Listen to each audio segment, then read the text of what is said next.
Have you ever wondered what happens when modern skepticism collides with ancient folklore? What I am about to tell you will make you think twice before dismissing local legends as mere superstition. Last October, a solo camper named Mike decided to test the boundaries of belief in the most dangerous way possible. The locals in Pine Ridge had one simple rule about the Blackwood forest: never camp there alone after sunset. They whispered about the witch in the woods, an ancient spirit who claimed the souls of those who disrespected her domain. Mike laughed at their warnings. A software engineer from Seattle, he saw their stories as primitive nonsense designed to keep tourists away from prime camping spots. Armed with his high-tech gear and rational worldview, he packed his tent and headed straight into the heart of Blackwood Forest.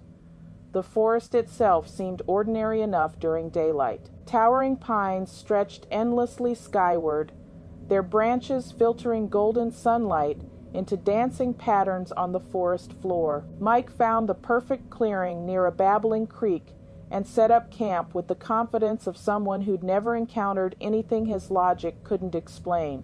As darkness crept across the canopy, the atmosphere began to shift. The cheerful bird songs faded into an unsettling silence. Even the creek seemed to whisper differently, its gentle babbling transforming into something that almost resembled human voices. Mike dismissed these changes as his imagination playing tricks in unfamiliar surroundings. That is when the temperature dropped 20 degrees in seconds. His breath became visible in sudden puffs of vapor, despite the warm October evening. The silence shattered as branches began snapping in a deliberate rhythm around his campsite. Mike grabbed his flashlight, sweeping its beam across the tree line, but found nothing except swaying shadows that seemed to move independently of any breeze. Then came the laughter. It started as a distant whisper, barely audible above his pounding heartbeat. Gradually, it grew louder and clearer, echoing from multiple directions simultaneously. The sound was unmistakably feminine, but carried an otherworldly quality that made his skin crawl. This wasn't human laughter.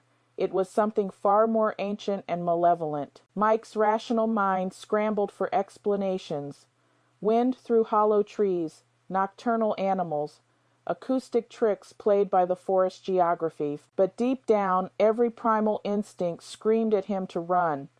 The laughter stopped abruptly, replaced by footsteps circling his tent. Slow, deliberate steps that crunched on fallen leaves with impossible heaviness.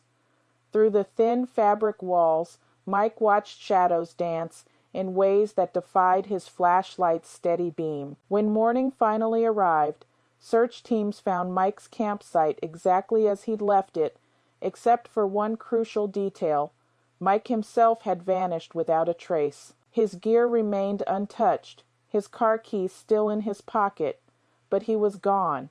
The locals weren't surprised. They'd seen this pattern before, and they knew the forest had claimed another skeptic who'd ignored their warnings about respecting forces beyond human understanding. Sometimes, the old stories exist for very good reasons.